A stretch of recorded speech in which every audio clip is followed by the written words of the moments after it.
Selamat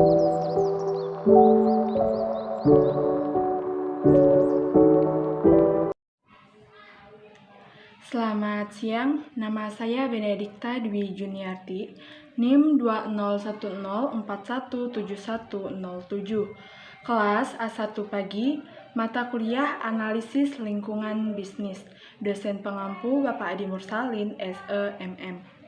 Pada video kali ini, saya akan membacakan ringkasan bab 12 materi pasar keuangan dan peraturannya. Dalam pasar keuangan dan peraturan, perlunya regulasi di pasar keuangan. Regulasi dapat dilihat sebagai seperangkat aturan yang bertujuan untuk mempengaruhi perilaku pelaku ekonomi, sehingga mendorong perilaku yang lebih kondusif untuk meningkatkan kesejahteraan sosial dan mencegah perilaku yang mencurigakan kesejahteraan sosial. Sebagian besar aspek penegakan hukum persaingan adalah ex post.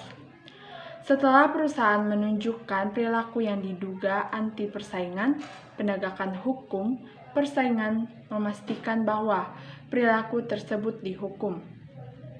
Ini adalah fungsi yang sangat berguna yang meningkatkan cangkup dan efisiensi kehidupan ekonomi. Krisis keuangan disebabkan oleh gabungan beberapa faktor. Defisit anggaran dan perdagangan yang besar menyebabkan masuknya dana besar-besaran ke Amerika Serikat pada saat Federal Reserve mempertahankan suku bunga rendah setelah resesi harga rumah naik pada tingkat yang jauh di atas tingkat historinya. Tekanan untuk memperluas perumahan dan pemilikan rumah yang terjangkau, kredit mudah, dan suku bunga rendah memperluas kelompok orang yang bisa mendapatkan hipotek. Pencetus hipotek menurunkan standar seperti yang dilakukan Fannie Mae dan Freddie Mac. Sekuritisasi pinjaman hipotek berkembang pesat sehingga menyediakan likuiditas ke pasar hipotek dan meningkatkan insentif untuk mendapatkan pinjaman baru. Lembaga pemerikat kredit mengalami kesulitan dalam menilai CDO dan sebagian besar menerima peringkat investasi.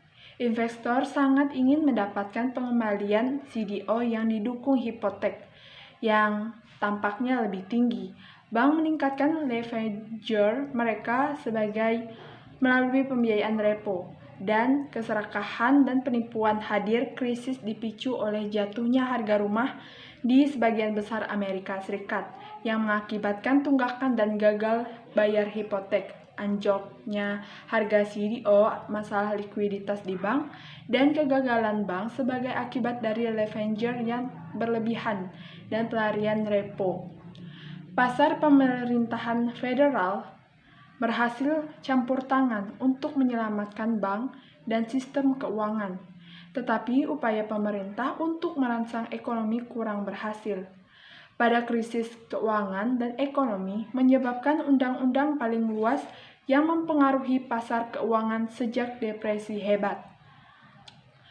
Dodd-Frank Act memuat sejumlah langkah untuk mengurangi kemungkinan krisis keuangan di masa depan. Tetapi peraturan tersebut dapat meningkatkan biaya modal dan mengurangi ketersediaan kredit. Selain itu, pasar keuangan berubah-ubah dan inovatif, dan apakah penyebab dan bentuk krisis baru akan terjadi menunggu untuk dilihat. Seperti yang dilihat oleh Reinhardt dan Rogoff, krisis terus berulang. Banyak tuntutan hukum pemerintah dan swasta telah diajukan terhadap pembuat pasar, pembuat hipotek, bank, dan lembaga pemerikat kredit. Sehingga banyak peserta dalam pasar hipotek dan keuangan akan terlibat dalam proses pengadilan selama bertahun-tahun yang akan datang.